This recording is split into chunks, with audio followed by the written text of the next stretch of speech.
Residential DAPS School online classes. Our YouTube channel is DAPS School Purnia. I am Sunaina. I am your science teacher for class 5. Let me start our first chapter, reproduction in plants. पौधों में प्रजनन, that means plants. हम लोग पहले भी plants के बारे में जानते हैं कि क्या होता है, but new thing हमारे पेज में क्या आया है? Reproduction. Reproduction क्या होता है? The process of producing baby young ones or new plant. मतलब एक ऐसा प्रोसेस जिससे कि नए बच्चे का या फिर न्यू पौधे का जन्म होता है. इस प्रोसेस को हम लोग कहते हैं रिप्रोडक्शन. तो अभी हम इसी के बारे में डिटेल पढ़ते हैं. Okay. We see many plants around us. हम अपने चारों तरफ बहुत सारे प्लांट्स को देखते हैं. That grow most everywhere. Life on earth is sustained due to plants. हम जो चारों तरफ देखते हैं ये क्या है? ग्रो करते हैं, बढ़ते हैं. And life on earth sustain, हमारी जो जिंदगी है इस धरती पे इसी पे डिपेंड करती है, क्योंकि हम लोग बहुत चीज के लिए डिपेंड होते हैं. किस पे? प्लांट्स पे. अगर प्लांट्स ना हो तो हम लोग सोच भी नहीं सकते हैं खुद को सरवाइव करने के लिए. Plant supply food and oxygen. Plants जो होते हैं ये हमें फूड, ऑक्सीजन, फ्रूट्स, हर एक चीज इसी से यही सप्लाई करते हैं. Plant are significant not just in our life but for animal also. Plant सिर्फ हमारे लिए इम्पोर्टेंट है नहीं, ये हमारे एनिमल्स के लिए भी उतने ही इम्पोर्टेंट है जितने हमारे लिए इम्पोर्टेंट है. और एनिमल्स भी हमारे लिए इम्पोर्टेंट है. अगर हम सिर्फ सोचेंगे प्लांट्स ही हमारे लिए यूजफुल है, एनिमल्स नहीं है, तो ऐसा नहीं है. हम दोनों चीजों पे क्या है? डिपेंडेंट है. Plants reproduce to continue their kinds on earth. They reproduce and grow by different ways. Plants जो है वो अलग-अलग वे से, अलग-अलग तरीके से रिप्रोड्यूस करते रहते हैं. That means अपने नए प्लांट को लाते रहते हैं, नए प्लांट का जन्म होते रहता है. वही होता है रिप्रोडक्शन इन प्लांट्स. इस चैप्टर में आज हम लोग रिप्रोडक्शन इन प्लांट्स के वेरियस टाइप्स पढ़ेंगे कि किस किस तरह से प्लांट्स में रिप्रोडक्शन होते हैं. Most plants reproduce from seeds, whereas some plants reproduce from their body parts and spores. बहुत सारे प्लांट्स ऐसे होते हैं जो कि सीड से, बीज से रिप्रोडक्शन करते हैं. वहीं पर कुछ प्लांट ऐसे होते हैं जो कि सिर्फ उनके body part, that mean steam, पढ़ेंगे हम लोग स्टीम, उससे भी क्या होते हैं? रिप्रोडक्शन होते हैं. अब आते हैं रिप्रोडक्शन फ्रॉम सीड्स. अभी पढ़ा हमने कि कुछ प्लांट ऐसे होते हैं जो सीड से रिप्रोडक्शन करते हैं, और कुछ होते हैं जो उसके पार्ट से, दैट मीन स्टीम से करते हैं. तो सबसे पहले हम पढ़ते हैं रिप्रोडक्शन फ्रॉम सीड्स. सीड से कैसे होता है रिप्रोडक्शन? हमने एक डायग्राम के माध्यम से भी इसे बताया है. सबसे पहले ये सीड हमारा, जब ये सीड, सबसे पहला स्टेज होगा जर्मिनेशन. क्या होता है जर्मिनेशन? जानते हैं. In our previous class, we have studied that most plants grow from seed. पिछले क्लास में हमने पढ़े हैं कि कोई भी प्लांट या फिर बोल सकते हैं बहुत सारे पौधे जो कि किससे उगते हैं, किससे बाहर निकलते हैं? सीड से बाहर निकलते हैं. A seed germinate when it gets favorable condition like air, water, warmth and soil. तो germinate, जब सीड को germinate कब होगा? जब उसको सब चीज एक कंप्लीट कंडीशन उसको मिलेगा. सनलाइट, एयर, वाटर, सॉइल, ये सब चीज उसको फेवरेबल कंडीशन उसको मिलेगा, तब वो क्या होगा? जर्मिनेट होगा. और जर्मिनेट होने के बाद a seed germinate to produce a baby plant. जब ये जर्मिनेट होगा तो आपका ये किसमें डेवलप हो जाएगा? एक बेबी प्लांट में, एक छोटा सा पौधा में ये चेंज होगा. A baby plant grow and gradually becomes an adult plant. और फिर आपका ये बेबी प्लांट एक एडल्ट प्लांट में, एक बड़े पौधे में चेंज हो जाएगा आफ्टर सम टाइम. ठीक है. उसके बाद इस एडल्ट प्लांट में क्या होंगे? फ्लावर्स आएंगे, फूल लगेंगे, फूल खिलेंगे, और उसी फूल में फिर आपका न्यू फ्रूट्स आएंगे. क्योंकि फल जो आते हैं, फल कहाँ आते हैं? फूल में ही आते हैं. पहले फूल लगेंगे, फिर फ्रूट्स आएंगे, और जब वो फ्रूट्स डेवलप डेवलप होगा, बड़ा होगा, तो उस फ्रूट्स में फिर क्या आ जाएंगे, सीड्स आ जाएंगे। और फिर इसी सीड्स को जब हम लोग लगाएंगे तो जर्मिनेट होगा और ये प्लांट बनेगा, स्मॉल प्लांट, देन फिर एडल्ट प्लांट। तो ये प्रोसेस देखिए एक साइकिल की तरह चलते रहता है और इसी प्रोसेस को कहते हैं लाइफ साइकिल ऑफ प्लांट्स। यही होता है प्लांट्स का लाइफ साइकिल। ठीक है, इसके आगे हम लोग देखेंगे।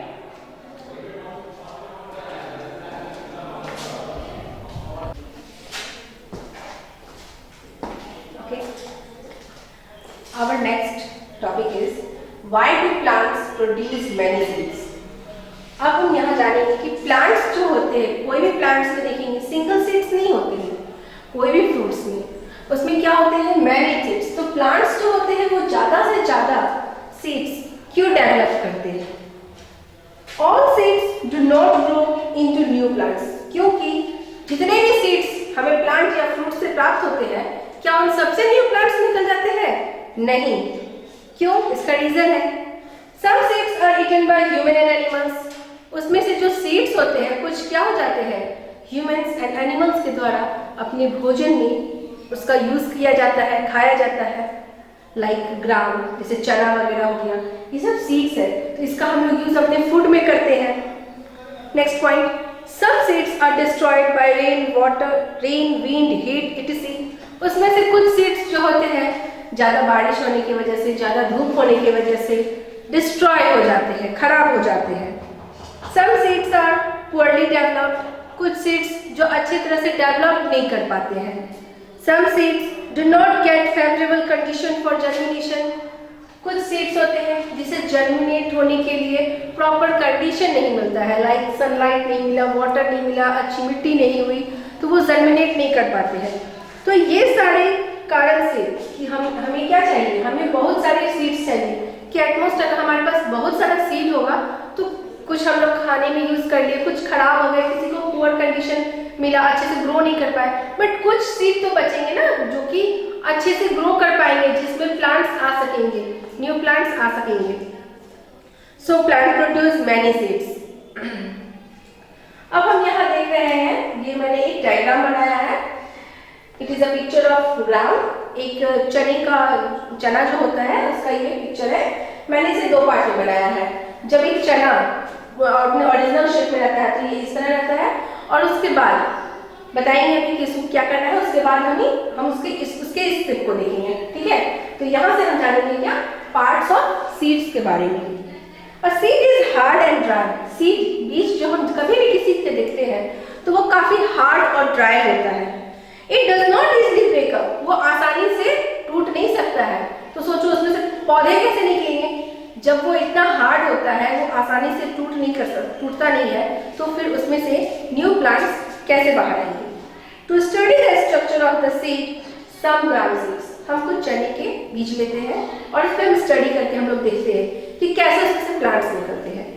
Okay, some gram seeds in water and leave them overnight. हम चने के कुछ बीज लिए और उसको रात भर क्या किए, पानी में रख दिए। Next morning I will observe that the seed have grown bigger and softer. हम क्या देखेंगे, जो चने को हमने पानी में रखा था, नेक्स्ट मॉर्निंग वो थोड़ा सॉफ्ट हो गया, क्योंकि पानी में रात भर पानी में भीगा होने के बाद वो सॉफ्ट हो गया, उसके हार्ड शेल जो थे वो सॉफ्ट हो गए हैं।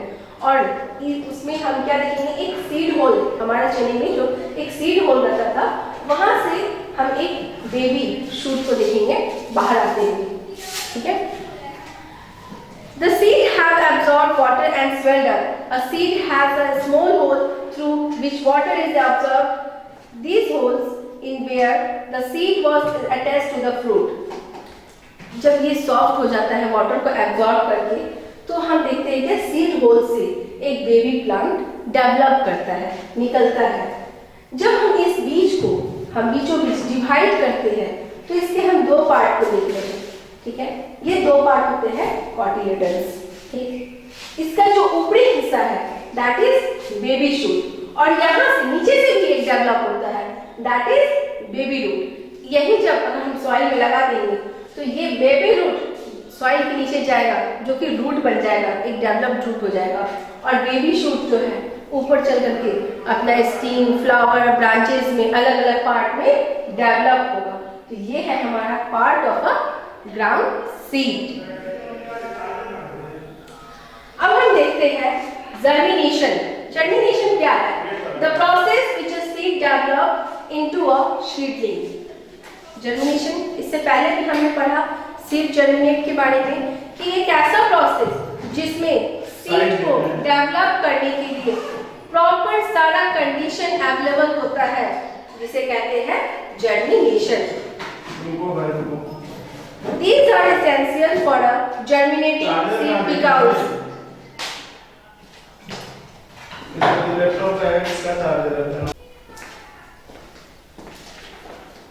okay, can we start? Germination, the processing which a seed develop into a seedling. That means एक बीज को डेवलप होने के लिए प्रॉपर कंडीशन मिलना ही जर्मिनेशन होता है। तो germinate a seed need proper amount of air, water and warmth. एक सीड को जर्मिनेट होने के लिए प्रॉपर अमाउंट में एयर, वाटर और वार्मथ चाहिए। These are essential for a germinating seed because ये इसके लिए इसलिए जरूरी होता है क्योंकि oxygen in the air is needed to obtain energy from the food reserve in cotyledons. क्योंकि ऑक्सीजन, वो जो हवा से ऑक्सीजन लेते हैं, वो जब लेते हैं तब वो अपने फूड की एनर्जी को एब्जॉर्ब कर पाते हैं कॉटिलेडन्स से। दिस कॉटिलेडन्स हम लोग ने पढ़ा था कॉटिलेडन्स के बारे में। Warmth make the embryo active for the growth. Warmth जो उसको मिलता है वो क्या करता है? गर्माहट एम्ब्रायो को एक्टिव करता है आगे बढ़ने के लिए। आगे बढ़ने के लिए एम्ब्रायो रहता है यहाँ पे, ये बढ़ने के लिए एक्टिव करता है जब इसको वार्मथ कंडीशन मिलता है। तो इस तरह से हम देखें कि जर्मिनेशन का जितना भी कंडीशन होता है वो सब एक प्लांट्स को चाहिए। The tiny cotyledons or sheath leaves open on the shoot and carry out photosynthesis. From some time, this baby plant is called seedling. जब cotyledons या seed leaves उसमें से बाहर आते हैं by photosynthesis, कब photosynthesis जब होता है तो उस बेबी प्लांट को हम लोग क्या बोलते हैं? सीडलिंग बोलते हैं। ओके, अब आते हैं next topic, seed dispersal. Seed dispersal क्या है? The process by which seeds are scattered away from the mother plant to far off places is known as seed dispersal. अब सोचेंगे सीड डिस्पर्सल क्या है? तो एक ऐसा प्रोसेस जिसमें बीज जो होते हैं अपने मदर प्लांट से अलग अलग जगह पर बिखर जाते हैं, दूर दूर जगह पे फैल जाते हैं, तो वो कहलाते हैं आपके सीड डिस्पर्सल। Seed dispersal. अब ये कैसे होते हैं? इसके कुछ एजेंट्स होते हैं जो कि सीड डिस्पर्सल को करने में मदद करते हैं। कौन होते हैं वो?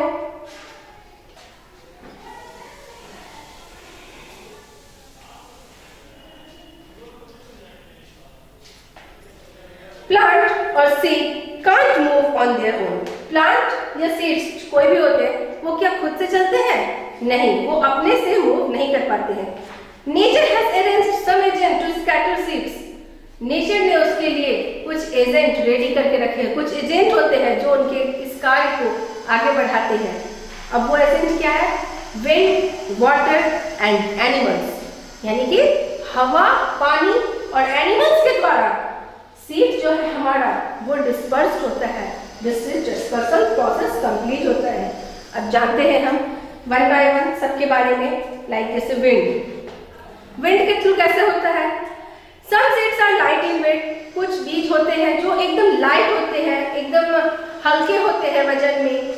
They can easily get carried by a wind, जो आसानी से हवा के द्वारा एक स्थान से दूसरे स्थान पे ले जाए जा सकते हैं। They have modified part like hair and wings. In some plant fruit have wings. Example, cotton seed. जैसे कॉटन का हम लोग अक्सर देख लेते होंगे, जब तेज हवा चलती है तो कॉटन प्लांट्स में से टूट जाते हैं और इधर से उधर क्या हो जाते हैं? उड़ करके गिर जाते हैं। तो ये हुआ ना सीड डिस्पर्सल। एक जगह से दूसरी जगह सीड चला गया प्लांट्स का, और बाय एजेंट विंड, हवा के जरिए। दूसरा है वाटर। अब वाटर कैसे होता है? The seed of plant which grow in water or near water get dispersed by water. The fruit and seed have floating structure.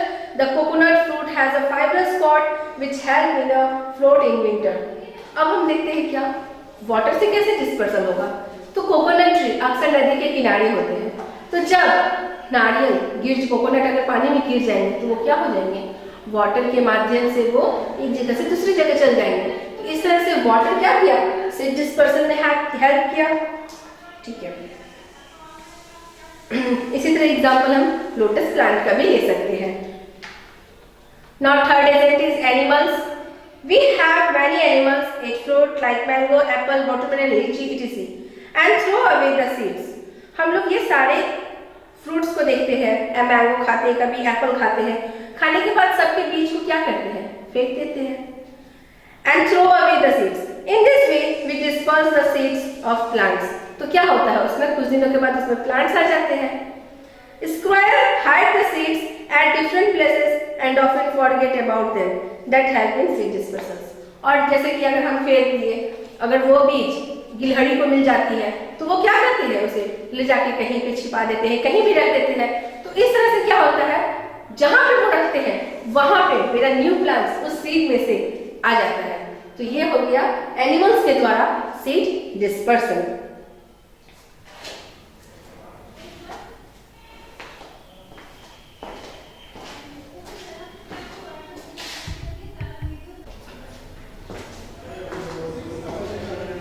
Let me start our new topic, reproduction through body parts. अब हम इसमें अभी तक पढ़े कि reproduction seed से कैसे होता है, बट अब हम पढ़ेंगे reproduction through body parts. That mean पौधे के, प्लांट के पार्ट से रिप्रोडक्शन कैसे करते हैं।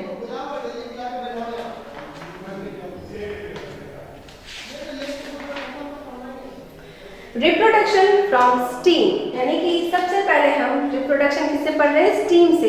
ये पार्ट है प्लांट का, स्टीम।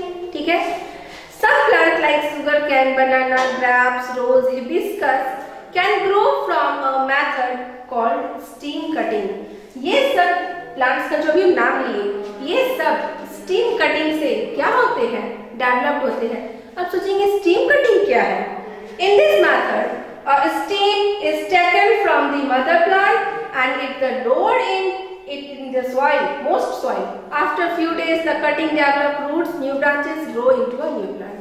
मतलब कि इस मेथड में हम क्या करते हैं कि मदर प्लांट से, जो डेवलप्ड प्लांट होते हैं, उससे हम स्टेम को कट करते हैं और उसको हम कहीं पे दूसरे जगह मॉइस्ट सॉइल में लगाते हैं, लगा देते हैं। उसको समय पर हम पानी देते हैं।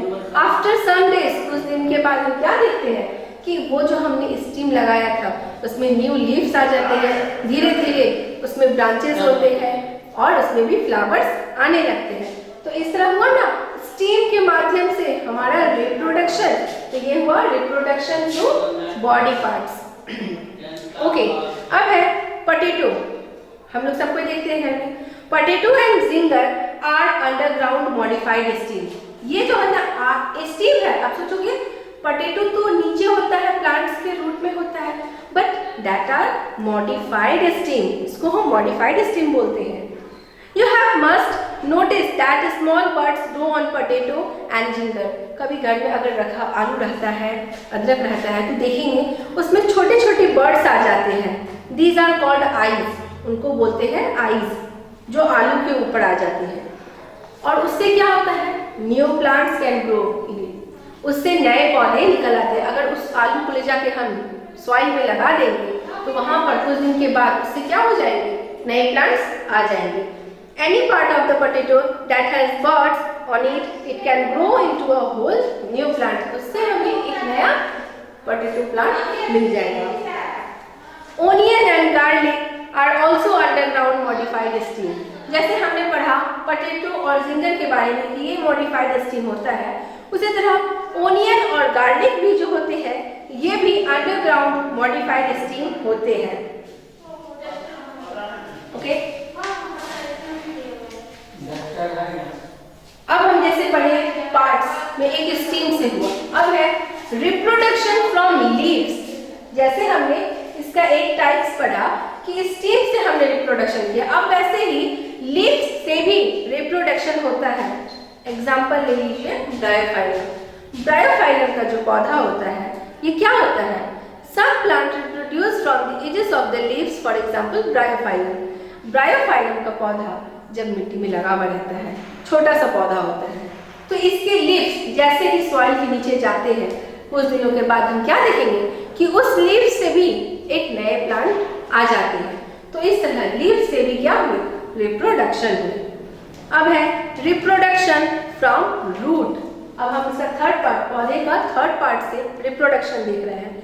The root of some plants such as sweet potato and dahlia store food and are swollen. These plots of roots are called tubers. New plant grow from buds on tubers. तो रूट, रिप्रोडक्शन रूट, जब root के माध्यम से reproduction होता है, इसमें जो हमारा न्यू प्लांट होता है वो फ्रॉम बर्ड्स, उसमें जो बर्ड्स होते हैं उससे निकलते हैं। इस बर्ड्स को हम लोग ट्यूबर्स भी बोलते हैं। ठीक है, तो इस तरह हमने अपना एक टॉपिक कंप्लीट किया। अब हमारा नेक्स्ट टॉपिक है reproduction is non flowering plants. Non flowering that mean ऐसा पौधा जिसमें फ्लावर नहीं होते हैं। अब सोचोगे फ्लावर नहीं है तो उसमें फ्रूट कैसे आएंगे? फ्रूट नहीं होंगे तो बीज कैसे होंगे? फिर भी रिप्रोडक्शन होता है इसमें। तो अब हम जानते हैं कैसे नॉन फ्लावरिंग में रिप्रोडक्शन कैसे है। Non flowering plant reproduce by two ways. हम इसे दो तरीके से कर सकते हैं, reproduction from naked seeds and reproduction from spores. पहला प्रोसेस है रिप्रोडक्शन फ्रॉम नेट सीड्स। इसमें क्या होता है? कॉनिफर्स। कॉनिफर्स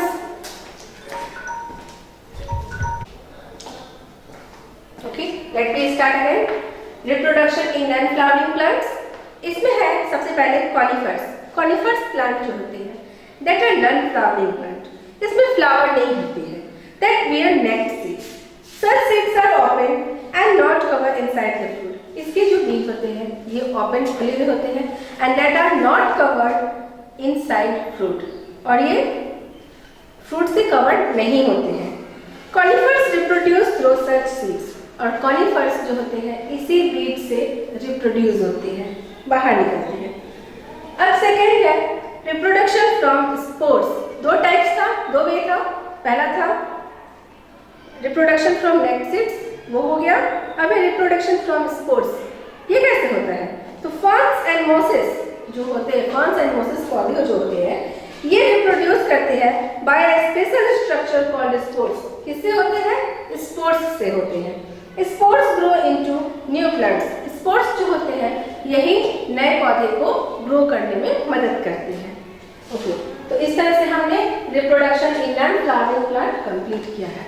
अब हमारा है क्रॉप। क्रॉप क्या है? Plants that are grown on a large scale for food and other things are called crops. मतलब ऐसे पौधे जिसको क्या करते हैं हम बड़े एरिया में लगा के उगाते हैं, उगाया जाता है, तो ये सब होते हैं, इसे क्या कहलाते हैं? क्रॉप कहलाते हैं। जैसे किसान खेती करते हैं तो बोलते हैं ना वो क्या लगाए? फसल लगाए। क्रॉप का मतलब वही हुआ, क्योंकि एक लार्ज एरिया में वो उस चीज को लगाते हैं, उपजाते हैं। अब हम क्रॉप्स में दो टाइप्स मेन पढ़ेंगे, रबी क्रॉप्स एंड खरीफ क्रॉप्स। ठीक है, लेकिन उससे पहले हमें कुछ जान जाते हैं क्रॉप्स में। The crops are many different types. Food grain crops. अब कुछ होते हैं क्रॉप ऐसे जिसको हम बोलते हैं फूड ग्रेन क्रॉप्स। क्या होते हैं फूड ग्रेन? जैसे wheat, rice, maize, barley, jowar, pulses, ये सब जो नाम अभी मैंने बताया ये है फूड ग्रेन। ओके, दूसरे क्रॉप्स क्या होते हैं?